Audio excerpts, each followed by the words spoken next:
HDMI solutions for the Nintendo GameCube are continuing to rise in popularity. At the end of 2018, I reviewed the Eon GC HD Mark II by Eon Gaming, which is a great product and deserves its success. It has not one, but two video outputs for both analog and digital signals, and it's a product that I really enjoy.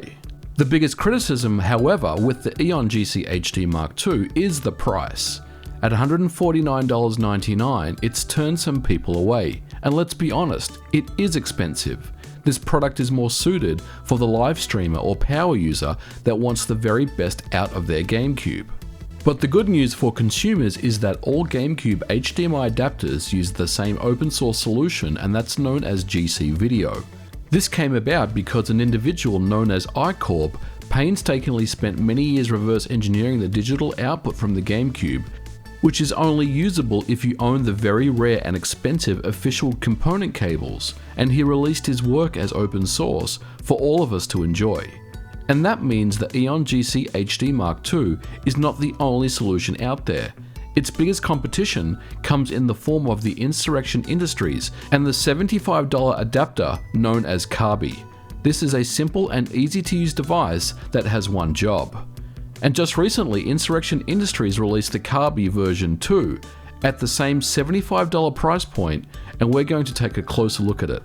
Now, before we start, I want to say a big thank you to Insurrection Industries for sending me out the Carby version 2 product for review. Now, as always, my opinions are my own, and you guys know that I call it how it is. Now, with that said, this is a $75 HDMI solution for your Nintendo GameCube that some of you may find is much more reasonably priced than some of the more expensive solutions on the market. Let's go ahead and take a look at the Carby version 2 and see how well it performs.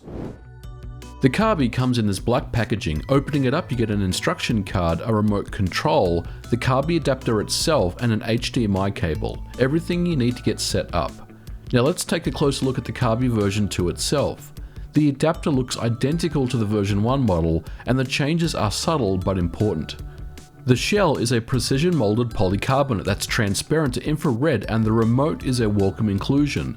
Although I was able to pair a generic remote with the GC HD Mark II, it was a bit fiddly to use. This remote is pre-programmed for the device. I mentioned that all HDMI GameCube adapters use the same open source GC video solution. Each manufacturer's device will be running a certain firmware of the code, which can be updated. The Carby version 2 comes with updated firmware 2.4c, which corrects a few bugs, specifically an issue with the chroma and another minor audio fix. I also really like the metal shielded connector. It's a very close replica of the official GC component cable connector, and I had to do a double take on it. A very nice touch.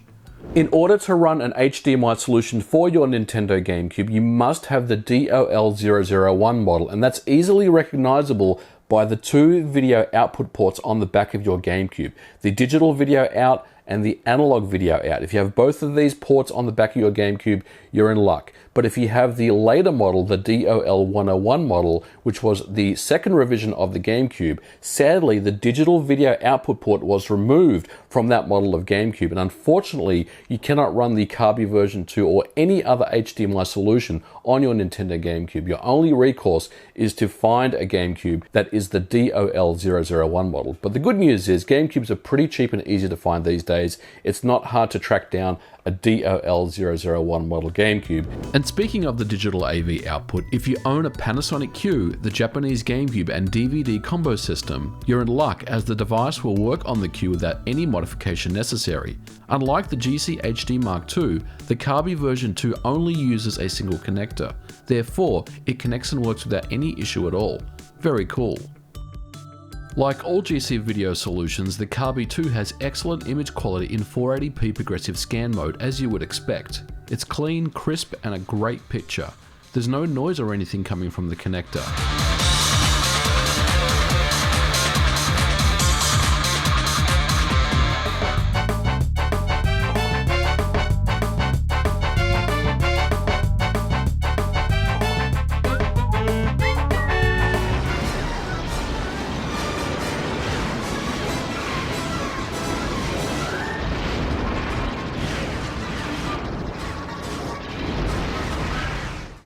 When comparing the Carby version 2 to the Eon GC HD Mark II, the image quality is almost identical, but it's not quite perfect. There are different levels of contrast, particularly if you compare the shades of brown on the leaves around the tree.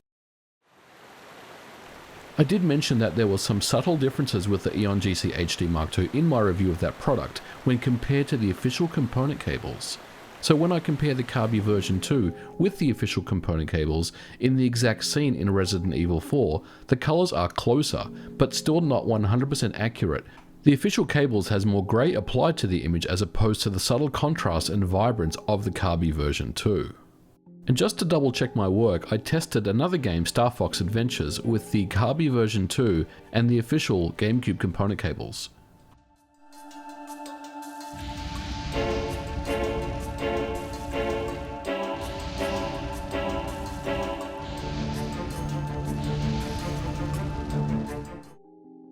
The included remote control works really well. I much prefer this over the GC HD Mark II solution, which relies on pairing up a generic remote control. It's definitely easy to use this remote without requiring a direct line of sight to the adapter as well, but to be fair, you won't be using this menu very much after you dial in the settings that you want. And speaking of the menu, you can easily enable scan lines. Some people prefer this look, and while it's a nice touch, I prefer an original image, but it's certainly up to the user. There are options here for changing the intensity and other settings if this is your thing. Some GameCube games don't support 480p progressive scan, so the Carby 2 as well as other GC video solutions will utilize 480i interlace mode. You can see the shimmer or flicker of lines, which may be distracting to some of you, but to me I'm okay with this look.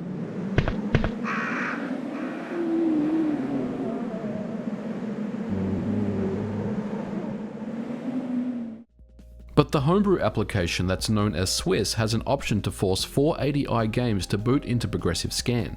It's not a magic bullet, but it works very well the majority of the time. If you wanted to try Swiss out for yourself, you can do so a number of ways. The first is by installing a mod chip like the Xeno GC and burning Swiss onto a DVD. You can also boot from an SD card. Alternatively, if you prefer to keep your GameCube stock, you can use an Action Replay SD loader disc and boot into it that way.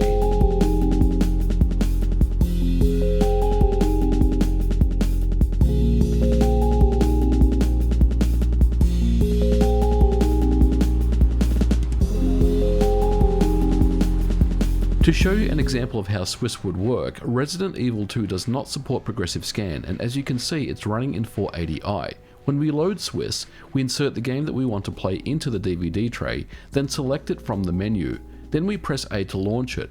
Then we press X for the settings menu. From here you can force the screen mode to what you want the game to run in, and by setting 480p we can save this setting so each time that we want to run Resident Evil 2 from Swiss, it will remember that we set progressive scan. And booting into the game gives us a nice and crispy 480p signal from the Carby version 2. Very cool stuff. I recommend anyone who owns a GameCube have a copy of Swiss handy. It really is a one-stop shop application that will do everything.